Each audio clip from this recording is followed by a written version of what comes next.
Continuing on with the Lord Garmadons, we're starting off this part with the jungle variant. Basically the one Wu faces off against in the jungle. And I really dig his look here. I think it's the straw hat.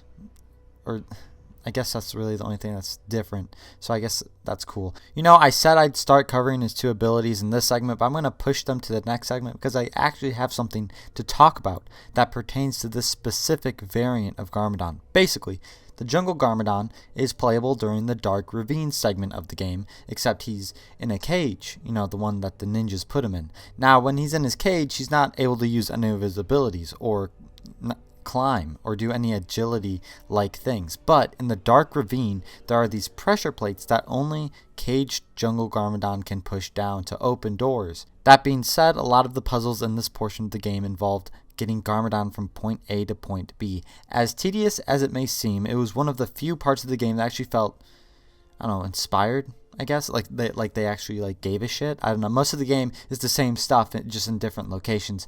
Beat up bad guys, climb ladders, repeat. Maybe a boss fight here and there if we're lucky. But with this caged Jungle Garmadon gimmick, it seems like they were, trying, which is neat. You can't really say that much. You can't say that for a lot of this game. That's what I'm trying to say.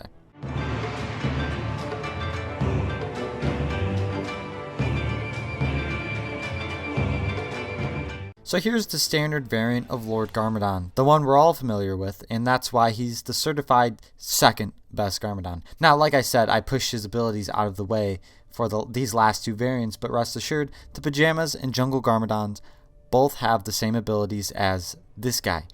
But I'll cover one of his abilities in this segment, and it is exclusive to the Garmadons. This fabled ability I've hyped up so much is called the Lava Rocks ability. This ability has been in a select few LEGO games before this one, but this is actually the first time this ability has been seen in the history of my channel. So that's pretty neat.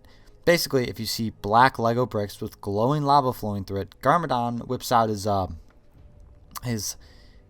I'm going to call it the Garmadong. I know that's not correct, but, it just seems fitting. But he just takes it out and he destroys it. Again, this is exclusive to the 4 Garmadons, and it pops up every now and again, so yeah, you'll need it.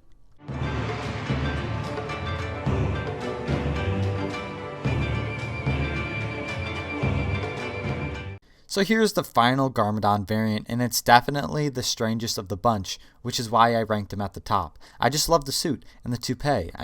I mean, is it a toupee? For all we know, that's his actual hair, since we've never seen him with his hat off in the movie. At least not in canon.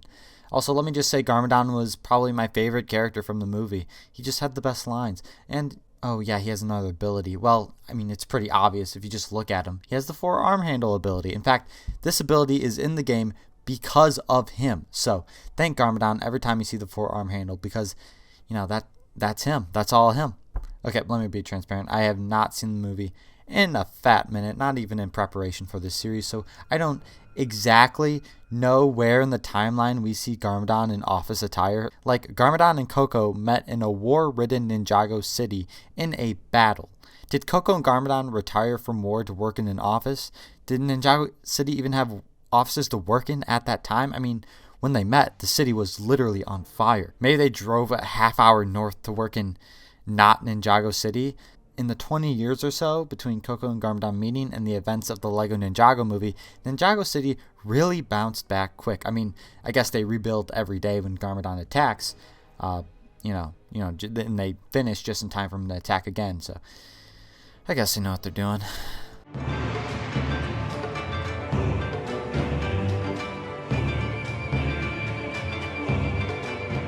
Whoa, what is this? We're finally encountering one of the main 6 ninjas. Finally, you spend the entire campaign playing as the same 6 ninjas, barring a few exceptions here and there. So it only makes sense that they would get the best treatment in terms of abilities. And Cole here, the Earth Ninja, is no exception. But you may ask, this is only a little over the halfway point. Wouldn't he be a little bit more up near the top of the list if he's so useful like I'm saying? Well, yeah, but all of these ninjas have at the very least 4 variants. Yes, you heard me right. 4 minimum. So they are going to take up a majority of the rest of this series. The first Cole variant we are encountering is the high school variant, or basically just him in regular clothes. Each ninja has a high school variant, and it will apply to every ninja, okay?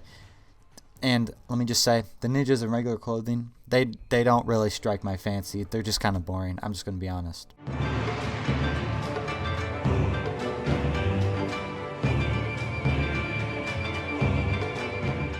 Every ninja has their standard variant, and then they have the same exact variant, just with the mask off, which is what we see here. The unmasked variant will always be the second worst variant of each ninja. And anyway, let's cover one of his two abilities, which is one we have seen before by a few enemies and end pop stands, the hammer ability. Each ninja has their own designated weapon, and they switched up a few of them for this film. In this movie, the hammer is Cole's designated weapon, when in the show it's a scythe, or it was at least in the earlier part of the show. I'm not sure if they changed it in the show. I wouldn't be surprised if they did, but I prefer the scythe for Cole. It's cooler than the hammer because it makes sense, because Cole is the earth ninja, and farmers use the earth to plant crops, and farmers also use scythes. So yeah, even if that connection wasn't intentional, it was one hell of a coincidence. And yeah, Cole's the reason for the hammer ability in this game, so there you go.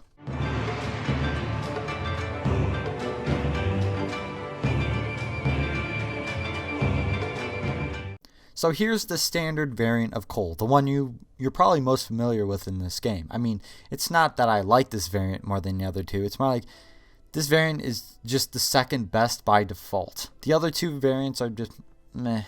And this suit is like, yeah, I mean, I went into this game expecting to see this.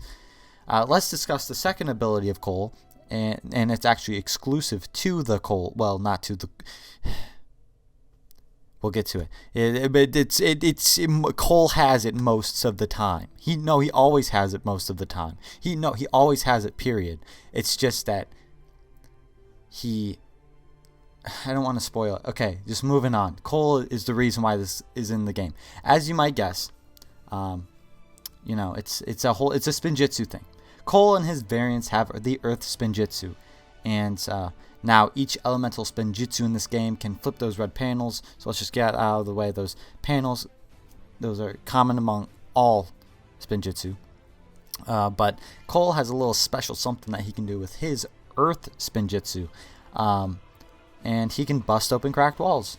And we've seen these cracked walls in a plethora of LEGO games, including LEGO Incredibles, which I have covered this on my channel, so go check that out. Typically in other LEGO games, particularly strong characters can bust open cracked walls. However, there are no big boys in this game, so only Cole and his Earth Spinjitzu can tear them down. So Cole being able to do that makes him pretty useful.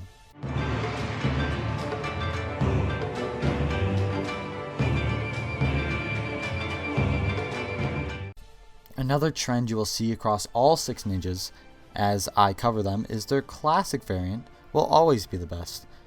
Classic just means their outfits from the show. And let me just say, I love the classic variants. Every last one except one, maybe. The classic variants of all the ninjas are unique and colorful. In the LEGO Ninjago movie, there's only a few differences between the ninjas' designs. And also, let me just say, I didn't like Cole in the LEGO Ninjago movie. He barely had any characterization at all. He was just pushed aside as the dude who listens to music too much. We all know that guy. Even his giant mech had giant stereos. Not to mention the fact that it's a giant motorized unicycle. Like, what? Maybe they made him that way because Fred Armisen played him and he was like the music guy of SNL when he was a cast member. I don't know. I just don't like what they did with Cole in this movie. But the classic variants, they're immaculate. What can I say? I have no qualms.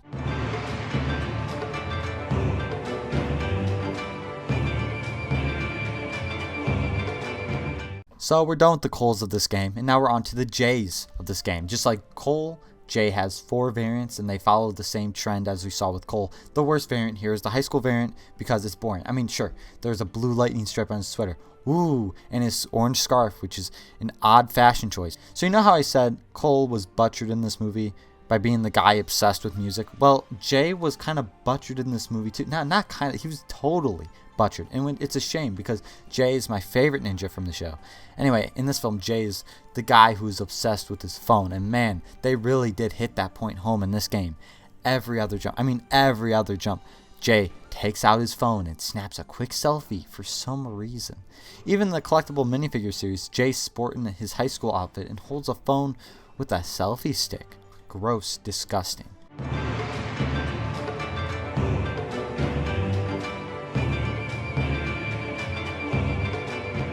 Following the trend we saw in Cole, up next is the unmasked version of the ninja, which is why we see unmasked Jay next.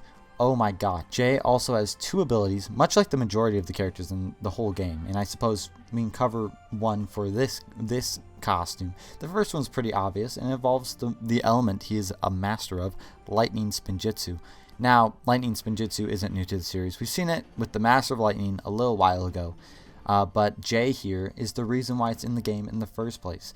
If you happen to forget what lightning spinjitzu does, it powers these little generator things that usually open doors. And yeah, that's one of 2 abilities of Jay, the lightning ninja. And since we have time, let me say this. So the voice actor of Jay in the Lego Ninjago movie is Kumail Nanjiani. You might know him from stuff like Portlandia and Stuber, but he did not come back and do lines for this game. So they got an impersonator. Okay, great. And let me just say, this impersonator was horrendous. It's almost offensive.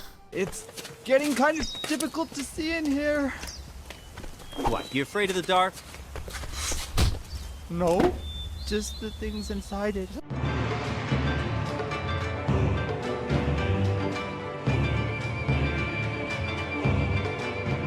Now we're on to the standard variant of Jay, who barely has any blue on. Like every ninja has their own specific color, and Jay's is blue, which is why he's most people's favorite ninja. I know I said Jay was my favorite ninja, and it's not because he's blue specifically. My favorite color is actually red. I just like the idea of a blue ninja, and blue works really well on Jay. At least that's the case for Jay in the show.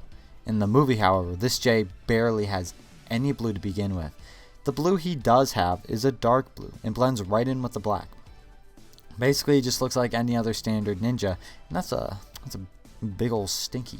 Anyway, Jay's second ability is of course related to his weapon, as is the case for every ninja.